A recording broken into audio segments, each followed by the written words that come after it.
Le 22 mars, mobilisons-nous massivement pour les manifestations contre le racisme et contre le fascisme à Paris et partout en France. Vous avez vu, le racisme et le fascisme sont en train de monter partout dans le monde. C'était déjà le cas en Europe. Vous avez l'extrême droite qui dirige déjà la Hongrie, qui dirige l'Italie, mais c'est le cas aussi depuis plus d'un an maintenant en Argentine. C'est le cas depuis le mois de janvier aux États-Unis avec l'arrivée de Donald Trump et de Elon Musk à ses côtés. Et puis en France, on voit que le Rassemblement national a gagné de l'ampleur. Le Rassemblement national d'ailleurs qui participe à des événements mondiaux avec tous les gens dont j'ai parlé juste avant. En France, vous avez aussi des groupuscules violents d'extrême droite qui maintenant se pavanent dans nos rues, qui tabassent parfois. Il y a quelques semaines à Paris, un militant de la CGT a pris un coup de couteau et a fini aux urgences alors qu'il participait à une soirée antifasciste. Mais vous avez aussi la Macronie qui aide à ce que les idées d'extrême droite deviennent majoritaires dans le pays. Il y a déjà plus d'un an, elle a voté à l'Assemblée nationale une loi asile et immigration avec les voix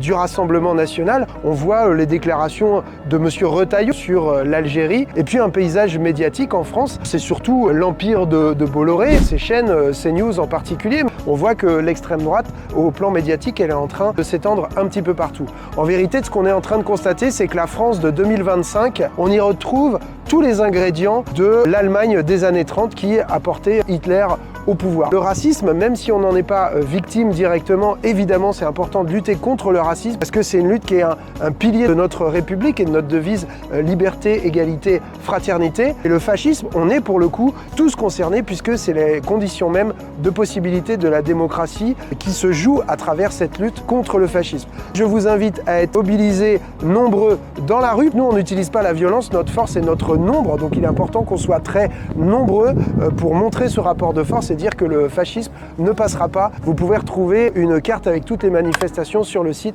de lafranceinsoumise.fr.